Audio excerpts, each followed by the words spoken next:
आजादी के बाद भारत के संचालन के लिए कानून की आवश्यकता थी, तो हमारे संविधान का निर्माण हुआ।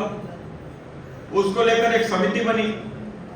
उस समिति के अध्यक्ष भारत रत्न पूज्य बाबा साहब को बनाया गया। उनके नेतृत्व में एक संविधान का लंबे समय तक उस संविधान की रचना हुई। तो इसलिए निश्चित रूप से हमारे देश के संविधान ने हमको स्वायत्तता दी। सही मायने में आजादी के अधिकार क्या होते हैं हमको बताया।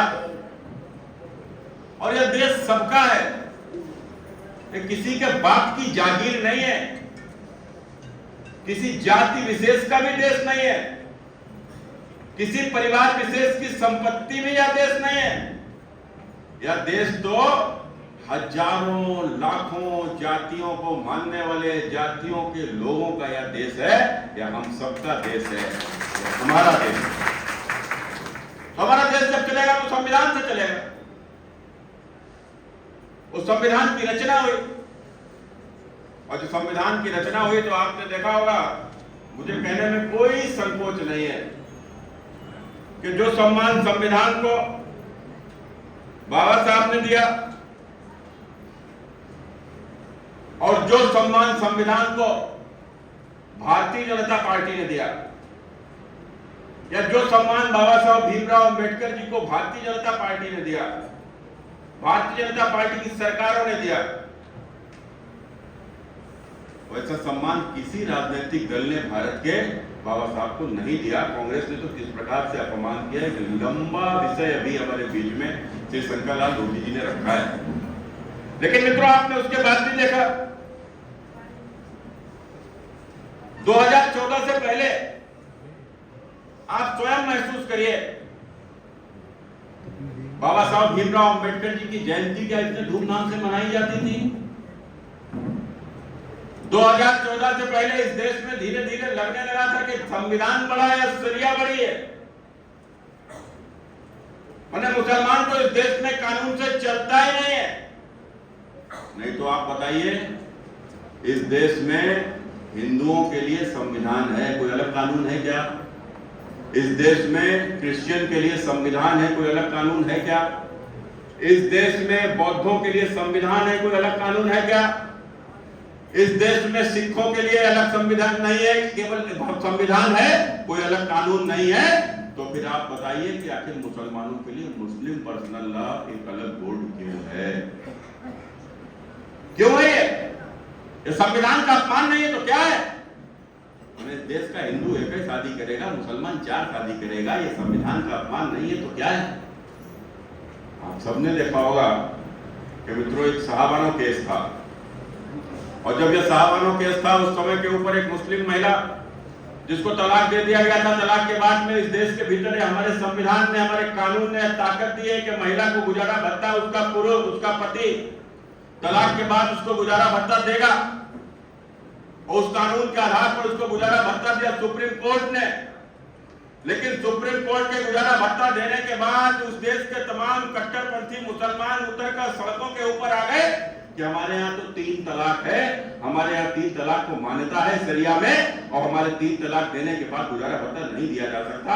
और आपने देखा होगा उन कट्टरपंथियों के दबाव में सन 1984 में राजीव गांधी सरकार ने संसद का सत्र बुलाया और संसद के सत्र में बुलाकर सुप्रीम कोर्ट के फैसले को समाप्त करने का काम किया। मैंने 1984 में सुप्रीम कोर्ट के फैसले को संसद से खत्म कर दिया। और अब जब वक्त संशोधन का सुप्रीम कोर्ट, जब देश की संसद ने जब कानून पास कर दिया तो उसको सुप्रीम कोर्ट से खत्म करना चाहते हैं। इस प्रकार के दोगले लोग हैं, इनका भारत के संविधान पर भरोसा ही नहीं है। और यही कारण है मित्रों, देश के प्रधानमंत्री नरेंद्र मोदी जी जब आए, आप सबको वह दिन याद होगा कि भारत के प्रधानमंत्री पहली बार भारत की संसद में प्रवेश कर रहे थे, तो प्रवेश करने से पूर्व संसद की सीढ़ियों के ऊपर साष्टांग दंडवत कर रहे थे। मित्रों, साष्टांग दंडवत कर रहे थे, पहली बार इस देश में हुआ। और वह क्यों हुआ? क्योंकि उनके संविधान से आस्था है। वो भारत के सबसे बड़े लोकतंत्र के मंदिर से उनके प्रधानमंत्री है। यही कारण है जिसकी चर्चा हमारे शंकर लाल जी कर रहे थे कि अम्बेडकर जी ने जहां से जन्म लिया, जहां पढ़ाई की और जहां उनका अंतिम संस्कार हुआ, वहां तक उसके पंच तीर्थ का निर्माण प्रधानमंत्री श्री नरेंद्र मोदी जी ने कराया। मोदी जी ने कोई एहसान नहीं किया है। यदि मोदी जी भारत के संविधान का सम्मान करते हैं तो कोई एहसान नहीं करते हैं। मोदी जी ने यदि अम्बेडकर जी के पंच तीर्थों का निर्माण किया तो मोदी जी ने उनका कोई सम्मान नहीं किया, कोई एहसान नहीं किया, बल्कि उल्टा एहसान बाबा साहब भीमराव अम्बेडकर का है कि मोदी के जैसा व्यक्ति देश का प्रधानमंत्री बना, मित्रों, देश का प्रधानमंत्री बना। यदि भारत के संविधान की ताकत नहीं होते, बाबा साहब भीमराव अम्बेडकर की दिखाई दिशा नहीं होते, तो एक गरीब चाय बेचने वाले का बेटा जिसकी मां पास पड़ोस के घरों में बर्तन धोती थी, वह नरेंद्र मोदी देश का प्रधानमंत्री नहीं होता और नरेंद्र मोदी देश का प्रधानमंत्री नहीं होता। यह ताकत नरेंद्र मोदी को, नरेंद्र मोदी के जैसों को यह भारत के संविधान ने ताकत दी है, यह भारत के संविधान ने ताकत दी है मित्रों। इसीलिए मैं कहता हूं कि बाबा साहब ना होते तो कभी मायावती नहीं होती, यदि बाबा साहब नहीं होते तो कभी मुलायम सिंह नहीं होते, यदि बाबा साहब नहीं होते तो कभी अटल बिहारी वाजपेयी नहीं होते और कभी यह नरेंद्र मोदी जैसे लोग, ये साधारण परिवारों से निकल कर आए लोग इतने बड़े पदों तक पहुंचे ही नहीं होते। लेकिन यह राहुल गांधी या अखिलेश यादव बाबा साहब के संविधान के उलट है, क्योंकि यह संविधान से नहीं आए हैं, या तो अपने बाप के कारण से आए हैं या अपने बाप के कारण से आए हैं, और इसीलिए आप देखो यह संविधान का सम्मान ही नहीं करते। यदि अखिलेश यादव संविधान का सम्मान किए होते तो कभी तुम्हारी पत्नी निर्विरोध कन्नौज से सांसद नहीं चुनी गई होती। यदि निर्विरोध सांसद, एक प्रधान तो निर्विरोध होता नहीं है, एक सांसद निर्विरोध चुन गया, वो भी कैसे चुन गया? आप उत्तर प्रदेश के मुख्यमंत्री थे, अपने गुंडों की ताकत के ऊपर किसी को पर्चा नहीं भरने दिया। मैं पूरा कन्नौज जानता है मित्रों कि किस प्रकार से अपनी पत्नी को निर्विरोध करा दिया। यहाँ तुम देश के संविधान का सम्मान करते हो। इसलिए मित्रों, आप सबने देखा होगा कि यह लोग भारत के संविधान को जेब में लेकर घूम रहे थे। देखा था आपने? संविधान, भारत का संविधान अपनी जेब में लेकर घूम रहे थे। ये छोटी सी किताब थी, मोबाइल जितनी रही होगी, ऐसे देखा था ना? आप सबने देखा कि नहीं देखा? माने भारत का संविधान राहुल गांधी की जेब में, भारत का संविधान अखिलेश यादव की जेब में। भैया, भारत का संविधान है, कोई गांव का संविधान है? इतने बड़े भारत का संविधान किसी की जेब में आ जाएगा क्या? यह संविधान का सम्मान है कि संविधान का अपमान? इसलिए मित्रों, याद रखना, भारत के संविधान का सम्मान कौन करता है? भारत के संविधान का सम्मान वो हर व्यक्ति करता है जो भारत माता से प्रेम करता है, जो भारत की धरती से प्रेम करता है। नहीं तो पूछ लेना समाजवादी पार्टी के और तमाम मतदाताओं से, न तो पूछ लेना कांग्रेस पार्टी के उन तमाम मतदाताओं से जो अपने आप को विशेष धर्म का बोलते हैं। तो पूछ लेना, तुम्हारे लिए संविधान प्रथम है कि कुरान प्रथम है? हम तो जिम्मेदारी से कह रहे हैं, मैं तो ब्राह्मण घर में जन्म लिया, उसके बावजूद भी मैं बड़ी जिम्मेदारी से कह रहा हूं, मेरे लिए गीता रामायण बाद में है, पहले भारत का संविधान है, क्योंकि यह भारत हमारा है। तो यह भारत हमारा है।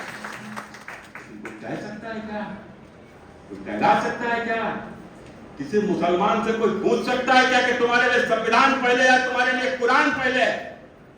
इसलिए मित्रों, इस बात को सदैव ध्यान रखना कि भारत में संविधान का सम्मान हर भारतवंशी करता है जो भारत माता से प्रेम करता है। लेकिन मित्रों, ये केवल राजनीति करते हैं।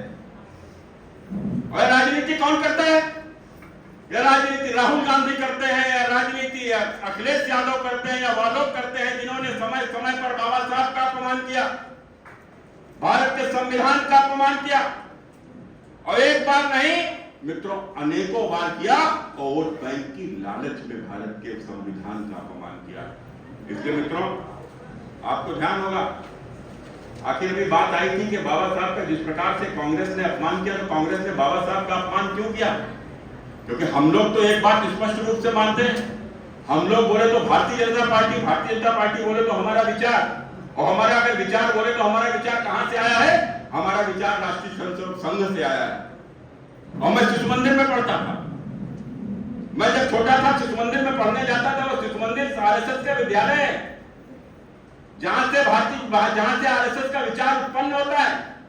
वह शिशु मंदिर में जब मैं पढ़ने जाता था, वहां के ऊपर कोई भी महापुरुष हो उनकी जयंती मनाई जाती थी, और जब जयंती मनाई जाती थी तो उसी में एक जयंती बाबा साहब भीमराव अंबेडकर जी की भी आती थी। और जब अंबेडकर जी की जयंती आती थी तो उस दिन अंबेडकर जी के बारे में हम लोगों को बताया जाता था कि अंबेडकर जी ने हमारे देश के लिए क्या क्या किया है। और मित्रों, सही मायने में इस देश में समता मूलक समाज की स्थापना, सही मायने में इस देश में शोषित, वंचित, गरीब, पिछड़ा, दलित, इनको एक सम्मान दिलाने का काम बाबा साहब भीमराव अंबेडकर जी ने किया। और उसी क्रम में यदि कांग्रेस उनसे चिढ़ती थी तो उसका एक बड़ा कारण था। उसका बड़ा कारण यह था कि बाबा साहब भीमराव अंबेडकर भारत के बंटवारे के विरोध में थे, वो नहीं चाहते थे भारत पाकिस्तान का बंटवारा हो। लेकिन उसके बावजूद भी जब भारत पाकिस्तान का बंटवारा हो गया तो बाबा साहब ने कहा था कि भारत में यहाँ का हिंदू और मुसलमान एक साथ नहीं रह सकते, दोनों की विचारधारा में अंतर है, दोनों के खान पान में अंतर है, सभ्यता संस्कृति में अंतर है। हम गाय की पूजा करने वाले लोग हैं, वो गाय को काट के खाने वाले लोग हैं, लिहाजा हम एक साथ रह ही नहीं सकते। तो इसलिए अगर देश अलग हो गया है, देश का बंटवारा हो गया है, मुसलमानों के लिए पाकिस्तान बन गया है, तो सारे मुसलमानों को पाकिस्तान चला जाना चाहिए, और पाकिस्तान में जो रह गए हिंदू हैं उनको हिंदुस्तान में आना चाहिए। और मित्रों, उनकी इस बात को माना नहीं गया, उसका परिणाम आपने देखा होगा। उसका परिणाम आज बांग्लादेश में रह गए हमारे दलित भाइयों को भोगना पड़ रहा है। जिस प्रकार से उनके ऊपर अत्याचार हो रहे हैं, अनाचार हो रहे हैं, जिस प्रकार से उनके नरसंहार हो रहे हैं, बहु बेटियों के साथ में भी किस प्रकार से दुराचार हो रहे हैं, हम सब लोगों ने टीवी के ऊपर देखा है, मोबाइल वीडियो के ऊपर देखा है। मित्रों, यह सब हुआ, और यही कारण है कि उस समय के ऊपर इस बात को लेकर जिस प्रकार से बाबा साहब ने बड़ी स्पष्टता के साथ में यह बात कही थी, और मित्रों कांग्रेस उनको चिढ़ गई, और उस कारण से कांग्रेस ने लगातार उनको चुनाव हराने से लेकर उनको मंत्रिमंडल तक में सम्मान देने का काम नहीं किया। और तो और आपने देखा होगा, यह कांग्रेस का गांधी परिवार जो जीते जी अपने नेहरू जी ने अपने आप को भारत रत्न दे दिया, इंदिरा गांधी को भारत रत्न मिल गया, राजीव गांधी को भारत रत्न मिल गया, और तो और सबको 50-50 एकड़ का वहां के ऊपर अंतिम संस्कार के लिए समाधि स्थल भी मिल गया। लेकिन मित्रों, जब बाबा साहब की मृत्यु हुई तो बाबा साहब की मृत्यु के बाद उनके परिजनों ने दिल्ली के भीतर बाबा साहब की समाधि स्थल बनाने के लिए जगह मांगी। कांग्रेस ने उनको जगह नहीं दी, और जगह देना तो छोड़ दो, जिस प्राइवेट हवाई जहाज से बाबा साहब की डेड बॉडी उनके घर गई थी, मित्रों उस हवाई जहाज का किराया कांग्रेस ने 1 साल बाद वो बाबा साहब की मरहूम पत्नी, उनकी विधवा पत्नी से वसूलने का काम किया। मित्रों, इस प्रकार का यह लोग जिस बाबा साहब के साथ में जो लोग किए, मित्रों उसको कौन भूल सकता है?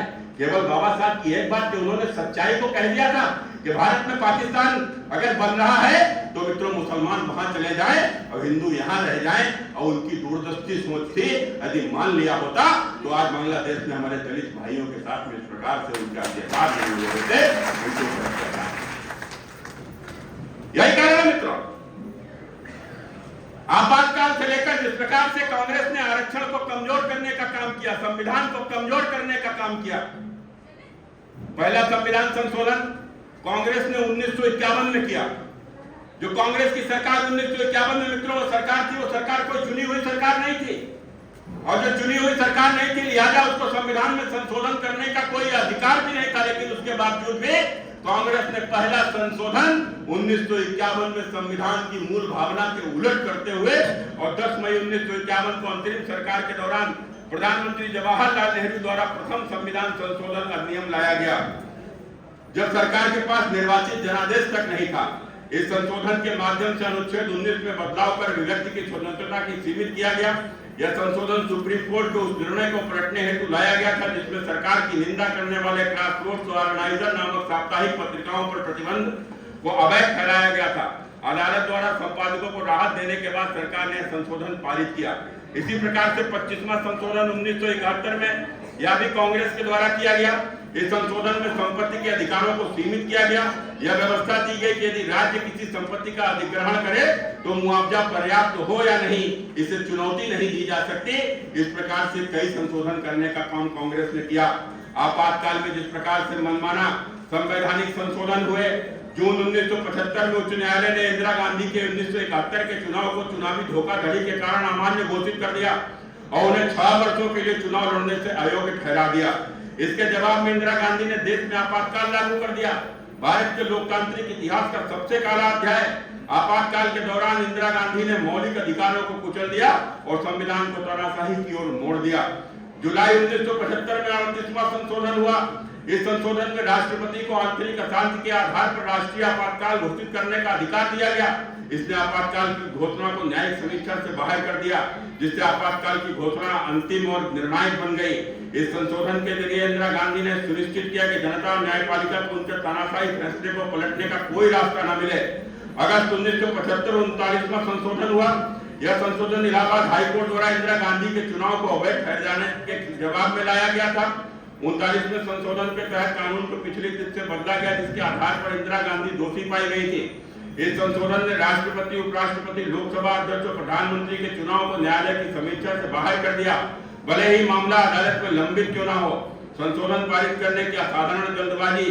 7 अगस्त गुरुवार संशोधन लोकसभा में पेश हुआ और उसी दिन बिना बहस के पारित कर दिया गया। 8 अगस्त शुक्रवार अगले ही दिन राज्यसभा में पारित हुआ। 9 अगस्त शनिवार को विशेष सत्र बुलाकर कांग्रेस शासित राज्यों में 50% से अधिक राज्यों को मंजूरी दिलवाई गई।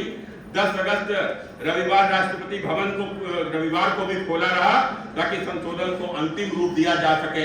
इस प्रकार की जल्दबाजी भारत के इतिहास में कभी नहीं देखी गई जिस प्रकार से हुआ।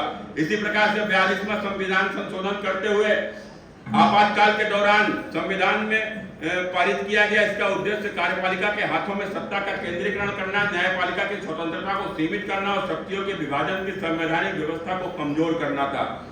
इस संशोधन में कुल 59 धाराएं थी, जिन्होंने संविधान की कई मूलभूत प्रावधानों को व्यापक रूप से बदल डाला। यह संशोधन बाबा साहब डॉक्टर भीमराव अंबेडकर की स्पष्ट इच्छा के खिलाफ था।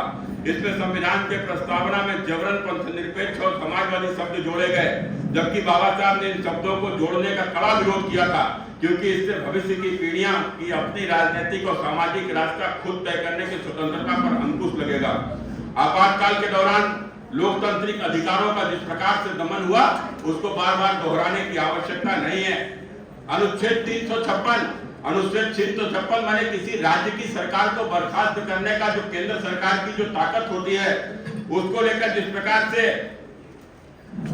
यह लोकतांत्रिक रूप से चुनी गई राज्य सरकार को बर्खास्त करने और राज्य विधानसभाओं को भंग करने की शक्ति प्रदान करता है। संविधान सभा ने इसे केवल अपवाद स्वरूप परिस्थितियों में उपयोग किए जाने के लिए ही प्रस्तावित किया था। डॉक्टर अंबेडकर ने कहा था, मैं पूरी तरह नहीं नकारता कि इन अनुच्छेदों का दुरुपयोग या राजनीतिक उद्देश्य से प्रयोग किया जा सकता है, और मैं यह भावना रखता हूं कि इन अनुच्छेदों को कभी लागू न किया जाए और यह केवल कागजी नियम बनकर रह जाएं। लेकिन इसके बावजूद भी कांग्रेस ने 1 बार नहीं, 2 बार नहीं, 88 बार राष्ट्रपति शासन इस देश के भीतर लगाया। मैंने बाबा साहब का जो इच्छा थी उसका अनादर करने का काम इस कांग्रेस ने 1 बार नहीं, बार बार किया। काका कालेकर की रिपोर्ट 1956 में कांग्रेस ने खारिज की। यह नेहरू जी के नेतृत्व वाली सरकार ने पिछड़ा वर्ग आयोग, जो कि काका कालेकर आयोग के नाम से जाना जाता है, इसकी सिफारिशों को खारिज कर दिया। यह फैसला दर्शाता है कि कांग्रेस सामाजिक असमानताओं को दूर करने के प्रति गंभीर नहीं थी और इससे हाशिए पर खड़े समुदाय को उम्मीद को गहरा आघात पहुंचा। आरक्षण पर नेहरू ने 1961 में एक पत्र लिखा। उस पत्र में उन्होंने लिखा है कि मुख्यमंत्रियों को कि आरक्षण का विरोध किया और तर्क दिया कि इससे अकुशलता और निम्न स्तर की स्थिति पैदा होगी। यह रवैया स्पष्ट रूप से सकारात्मक कार्रवाई के सिद्धांतों की अपेक्षा और वंचित वर्गों के अधिकारों के प्रति उदासीनता को दर्शाता है। इंदिरा गांधी के द्वारा ओबीसी आरक्षण में रुकावट डाली गई। इंदिरा गांधी ने मंडल आयोग की रिपोर्ट के क्रियान्वयन में देरी की, जिससे ओबीसी वर्ग के आरक्षण मिलने में सालों की देरी हुई। राजीव गांधी द्वारा अनुसूचित जाति आरक्षण का अपमान 1985 में किया गया। 3 मार्च 1985 को राजीव गांधी ने अनुसूचित जातियों के आरक्षण को मूर्खों को बढ़ावा देने जैसा करार दिया। यह बयान कांग्रेस की दलित, आदिवासियों, पिछड़े वर्ग के प्रति असंवेदनहीनता और उनके संवैधानिक अधिकारों की उपेक्षा को उजागर करता है। मंडल आयोग की सिफारिशों का विरोध 1990 में हुआ। 1990 के लोकसभा सत्र में राजीव गांधी ने अपनी राजनीतिक जीवन का सबसे लंबा 2.5 घंटे का भाषण दिया, जिसमें उन्होंने मंडल आयोग की ओबीसी आरक्षण सिफारिशों और SC/ST आरक्षण का तीव्र विरोध किया। कांग्रेस ने उनके नेतृत्व में आरक्षण के खिलाफ अखबारों में विज्ञापन भी दिए और वादा किया कि सत्ता में आकर वे दलितों और आदिवासियों को मिलने वाले लाभ समाप्त कर देंगे। अनुसूचित जातियों के लिए आरक्षण को कमजोर किया। कांग्रेस ने अनुसूचित जातियों के आरक्षण में मुसलमानों और ईसाइयों को शामिल करने का बार बार प्रयास किया, जबकि बाबा साहब ने संविधान के प्रावधानों में इसको मूल भावना के खिलाफ बताया कि यहाँ के ऊपर धर्म के आधार पर आरक्षण नहीं दिया जा सकता है। मित्रों, इसी प्रकार से लगातार मैं साहबानों के केस की मैंने जिक्र आप सबके बीच में किया ही था, और इसी प्रकार से लोकतांत्रिक संस्थाओं को भी कमजोर करने का काम कांग्रेस ने किया। कांग्रेस के समय पर जिस प्रकार से निर्वाचन आयोग को कमजोर किया गया, न्यायपालिका का अतिक्रमण किया गया, वित्त आयोग को कमजोर किया गया, असंवैधानिक राष्ट्रीय सलाहकार परिषद NSC का गठन हुआ। माने भारत के भीतर कोई प्रधानमंत्री से बड़ा कोई हो सकता है, लेकिन उसके बावजूद भी आपने देखा जब कांग्रेस की सरकार 2004 में बनी तो उस समय के ऊपर एक गठबंधन क्या नाम NSC का गठन हुआ, जिसका नाम दिया गया राष्ट्रीय सलाहकार परिषद, और उसका चेयरमैन कौन बनी? उसकी चेयरमैन बनी सोनिया गांधी, और सोनिया गांधी के स्टाम्प बनकर भारत का प्रधानमंत्री रह गया। यह भारत के लोकतंत्र का सबसे बड़ा अपमान है मित्रों, यह भारत के संविधान का सबसे बड़ा अपमान है। इसी प्रकार से पंचायती राज सशक्तिकरण में देरी करना, आज इस प्रकार से हमारे गांव में बदहाली है। आज तक भारत की आजादी के इतने वर्षों बाद भी यदि गांव में सुविधाएं नहीं पहुंच पाई हैं, तो उसका बड़ा कारण हमारे पंचायती राज सशक्तिकरण में देरी है।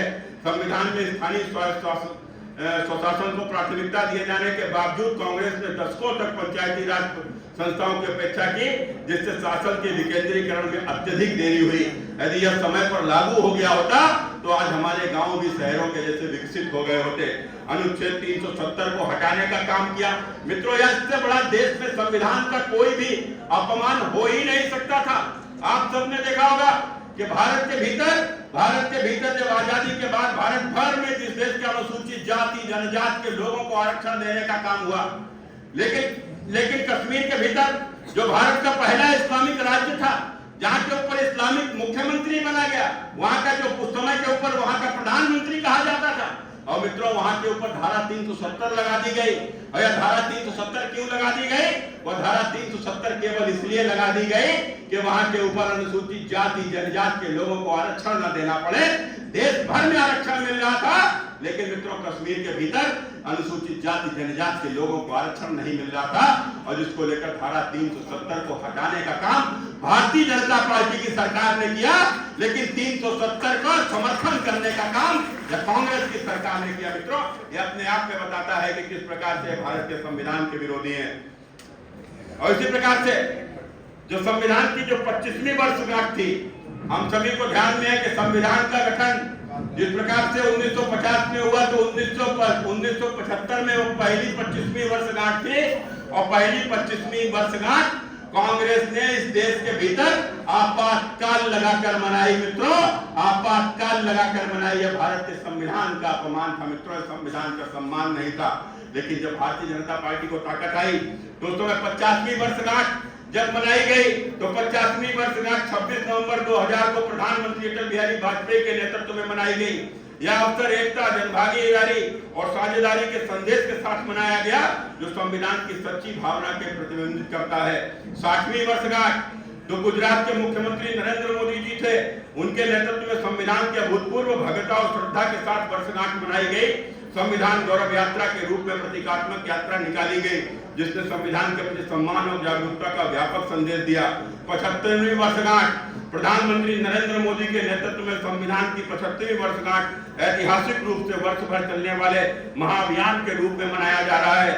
हमारा संविधान हमारा स्वाभिमान के संदेश के साथ अभियान न केवल संविधान निर्माताओं के योगदान को सम्मानित करता है, बल्कि इसमें निहित मूल्यों का भी पुनः स्मरण करता है। मित्रों, हमने भी संविधान के संशोधन किए हैं, भारतीय जनता पार्टी की सरकारों ने भी संविधान के संशोधन किए हैं, लेकिन हमारे जो संविधान का संशोधन किया है वो इस देश के नागरिकों को, खासकर पिछड़ा वर्ग के लोगों को, अनुसूचित जाति जनजाति के लोगों को उनके अधिकारों को दिलाने के लिए हमने संशोधन किया है। हमने जो 99 संशोधन प्रधानमंत्री नरेंद्र मोदी के नेतृत्व में किया, यह राष्ट्रीय न्यायिक नियुक्ति आयोग का गठन या एक पुरानी मांग थी और सभी पार्टियों ने इसका समर्थन किया था। 100वां संशोधन भारत बांग्लादेश भूमि सीमा समझौता, इस संधि के तहत कुछ इनक्लेव क्षेत्रों का आदान प्रदान और वहां के निवासियों को नागरिकता अधिकार प्रदान करना, हमने इसका संशोधन किया है। 101वां संशोधन वस्तु एवं सेवा कर जीएसटी की शुरुआत हुई। 102वां संशोधन ओबीसी आयोग को संवैधानिक दर्जा प्रदान करना। 104वां संशोधन लोकसभा राज्य विधानसभाओं में अनुसूचित जाति और जनजाति के आरक्षण के 10 वर्षों के लिए बढ़ाना। 105वां संशोधन राज्य सरकार के सामाजिक शैक्षणिक रूप से पिछड़े अन्य वर्ग ओबीसी की पहचान का अधिकार बहाल करना। 106वां संशोधन संसद और राज्य विधानसभाओं में महिलाओं के लिए 33% आरक्षण सुनिश्चित करना। और इसी प्रकार से अटल बिहारी वाजपेयी जी की सरकार में भी 79वां संशोधन हुआ। उसमें अनुसूचित जातियों जनजातियों के लिए आरक्षण और एंग्लो इंडियन सदस्यों की संसद व राज्यसभा की नामांकन की अवधि को 2010 तक बढ़ाया गया। 80वां संशोधन केंद्र और राज्यों के बीच सभी करों को साझा करने की प्रक्रिया और सरल बनाने हेतु 10वीं वित्त आयोग की सिफारिशों को लागू किया गया। 81वां संशोधन अनुसूचित जातियों जनजातियों की लंबित रिक्तियों को भरने में आरक्षण की सुरक्षा सुनिश्चित की गई। अनुसूचित जातियों और जनजातियों के उम्मीदवारों को प्रमोशन में आरक्षण के तहत योग्यता अंकों और अन्य मानदंडों में छूट देने का प्रावधान। इस प्रकार से 82वां संशोधन किया। तो हमने जितने भी संशोधन किए इस देश के शोषितों वंचितों के कल्याण के लिए किए, उनके सम्मान के लिए किए। लेकिन कांग्रेस ने क्या किया मित्रों, मैंने आप सबको उदाहरण देकर बताया है। मित्रों, मैं बड़ी जिम्मेदारी से एक बात कह रहा हूं, 1947 से पहले इस देश के भीतर लोकतंत्र नहीं था। इस देश के भीतर राजा का शासन हुआ करता था। हम गुलाम थे, अंग्रेजों के गुलाम थे, मुगलों के गुलाम थे। हमारे देश में राजा रानी के पेट से पैदा होता था, योग्य हो अयोग्य हो, जो राजा होता था उसको मानना ही होता था। लेकिन मित्रों, 1947 के बाद हमारे देश में जब संविधान लागू हुआ, हमारे देश में जब लोकतंत्र लागू हुआ, तो लोकतंत्र लागू हुआ तो हमें हमारी सरकार चुनने का अधिकार मिला।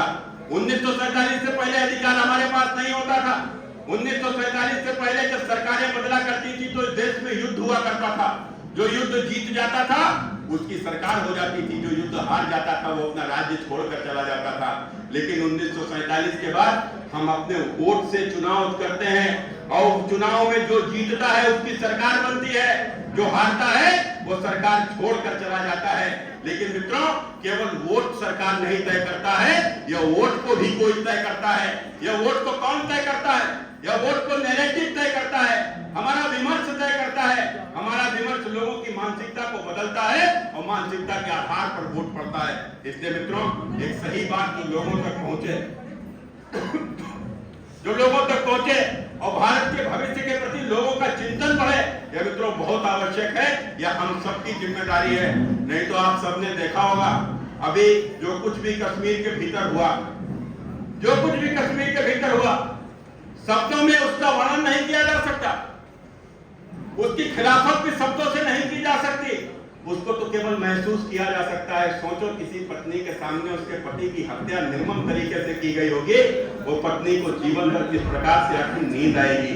एक 8-10 साल के बच्चे के सामने उसके बाप की बेरहमी से हत्या कर दी गई हो, सोचो उस बेटे को रात रात भर किस प्रकार से चौंक कर उठ जाएगा। मित्रों, उसके दर्द की हम कल्पना भी नहीं कर सकते, हम उसके दर्द की कल्पना भी नहीं कर सकते। लेकिन यह दर्द तब और बढ़ जाता है जब हमारे देश में धर्म पूछकर हमारे ही लोगों को गोली मार दी जाती है। मित्रों, हमारे लोगों को गोली मार दी जाती है। इसलिए मित्रों, इस बात को समझने की आवश्यकता है। यह देश किस ओर लेकर जा राजनीतिक लोग जाना चाहते हैं, या आखिर किस ओर इस देश को लेकर जाना चाहते हैं? यह देश में मित्रों अस्थिरता पैदा करना चाहते हैं। इसलिए मैं आप सबसे कह रहा हूं मित्रों, आज जिस प्रकार से आप सबने देखा होगा आज जातीय उन्माद को बढ़ावा देने का जिस प्रकार से कुछ प्रयास या समाजवादी पार्टी के द्वारा या कांग्रेस के द्वारा हो रहा है कि लोग जातियों का आपस में लड़ा दें, जातियों में आपस में संघर्ष हो, दूसरों के मकान फूंकने लगे, एक दूसरे की हत्याएं होने लगे, लेकिन उनकी राजनीतिक रोटियां सिक जाएं, उनको किसी प्रकार से मुख्यमंत्री की कुर्सी मिल जाए। यही तो कारण है न तो मित्रों बताओ क्या कारण रहा कि राणा सांगा को, वीर राणा सांगा को, जिनके शरीर पर 80 घाव थे, जिनकी आंख भी नहीं गई, जिनका हाथ भी नहीं रहा, जिनका पैर भी कट गया, और उसके बाद भी लड़ते लड़ते जो अपने देश के लिए शहीद हो गया, वो मित्रों अपने देश के लिए शहीद हुआ, उसके ऊपर भी उसको गद्दार कहा गया और भारत की संसद में कहा गया, और उनको गद्दारी नहीं कहा गया, हम सबको उनकी संतान बताते हुए गद्दार कहा गया। मित्रों, या केवल वोट के लिए सब हुआ? मित्रों, अगर हमारे महापुरुष गद्दार होते तो आज हम उनका नाम ले रहे होते, हम उनकी पूजा कर रहे होते। अरे वो चाहे राणा रहे हो, चाहे महाराणा रहे हो, चाहे शिवाजी रहे हो, चाहे झांसी की रानी रही हो, और चाहे वो भगत सिंह रहे हो, चाहे सरदार वल्लभ भाई पटेल रहे हो, और चाहे बाबा साहब अम्बेडकर रहे हो, इस देश के निर्माण में सबका योगदान है। मित्रों, इस देश के निर्माण में सबका योगदान है। वो बात अलग है, देश में जाति सच्चाई है, कोई भी किसी जाति में ही पैदा होगा, जो भी पैदा होगा किसी न किसी जाति में ही पैदा होगा, लेकिन मित्रों महापुरुष तो वही होता है जो सबके लिए करता है, जो देश के लिए जीता है, जो देश के लिए करता है, वही महापुरुष कहलाता है। लेकिन यह वोट की राजनीति में महापुरुषों को भी, मित्रों, महापुरुषों के ऊपर भी यह सवाल खड़े करने से चूकते नहीं है, इसलिए हम सबको यह बात समझनी है। मित्रों, हमारे देश का आखिर बंटवारा क्यों हुआ था? क्या कारण है? भारत का 1947 में विभाजन हो गया, एक भारत का बड़ा हिस्सा 1947 में भारत से अलग चला गया। आखिर कारण क्या है? मित्रों, कोई कहेगा कि इसके लिए जिम्मेदार मोहम्मद अली जिन्ना है, कोई कहेगा कि इसके लिए जिम्मेदार इस्लाम है, मुसलमान है, लेकिन मैं बड़ी जिम्मेदारी से कह रहा हूं, भारत के विभाजन का दोषी कोई मोहम्मद अली जिन्ना नहीं है, भारत के विभाजन का दोषी कोई इस्लाम नहीं है, कोई मुसलमान नहीं है, भारत के विभाजन का कोई दोषी है तो हमारा भारतीय समाज भारत के विभाजन का दोषी है। हम जातियों में बट गए और मित्रों हमारा समाज बट गया, हम जातियों में बट गए, हमारा देश बट गया। मित्रों, एक सोची समझी रणनीति के तहत अंग्रेजों ने 1931 में इस देश के भीतर जाति की जनगणना करा दी। उस जाति की जनगणना के नाम पर तमाम जातियों के छत्रप खड़े हो गए, एक दूसरे की जातियों को गालियां देने लगे, एक दूसरे की जातियों के महापुरुषों को अपमानित करने लगे, एक दूसरी जातियों को नीचा दिखाने लगे। उस कारण से जातियों की इतनी मनस्यता आपस में बढ़ गई कि मित्रों मुस्लिम लीग को उसका लाभ मिल गया और 1947 में भारत के विभाजन की रूपरेखा खींच दी, भारत के विभाजन करा दिया। मित्रों, इसलिए भारत के एक और विभाजन के लिए एक बार फिर वही प्रयास, हमारे देश के तमाम सारे राजनीतिक दल केवल इस देश की सत्ता प्राप्त करने के लिए, कोई प्रधानमंत्री बनने के लिए, कोई मुख्यमंत्री बनने के लिए इस देश के ताने वाने को भी तोड़ देना चाहते हैं, लेकिन जोड़ने का काम हम सबको करना है। और मित्रों, मैंने पहले भी कहा था कि यह देश किसी के बाप की जागीर नहीं है, यह हम सबका देश है, यह हमारा देश है, और हम सबको मिलकर इस देश की चिंता करना है, इस देश की रक्षा करना है। न तो मैं जिम्मेदारी से कह रहा हूं, यह पहलगाम से पहल हो गई है। मित्रों, जब पहल हो गई है और यदि अब भी न चूके, और याद रखना जब तक मोदी है तभी तक सुरक्षा है, न तो जिस दिन मित्रों देश से भारतीय जनता पार्टी की सरकार गई, या पहलगाम जैसे हालात शहर खड़े हो जाएंगे, किस मोहल्ले से आतंकवादी निकलेंगे, किस मोहल्ले में मारते हुए घुस जाएंगे, कोई पता भी नहीं कर पाएगा। इसलिए मित्रों, मैं संविधान की आखिरी बात कहते हुए कि भारत में संविधान का सम्मान वही करता है जो भारत माता से प्रेम करता है। इसलिए मित्रों, इस बात को याद रखते हुए कि भारत में संविधान तभी तक सुरक्षित है जब तक सत्ता हिंदुओं के हाथ में है। मित्रों, जब तक सत्ता हिंदुओं के हाथ में है, तो आप बताओ किसने बांग्लादेश में संविधान को माना? कौन पाकिस्तान में संविधान को मान रहा है? सीरिया, ईरान, इराक जैसे देशों में कौन संविधान को मानता है?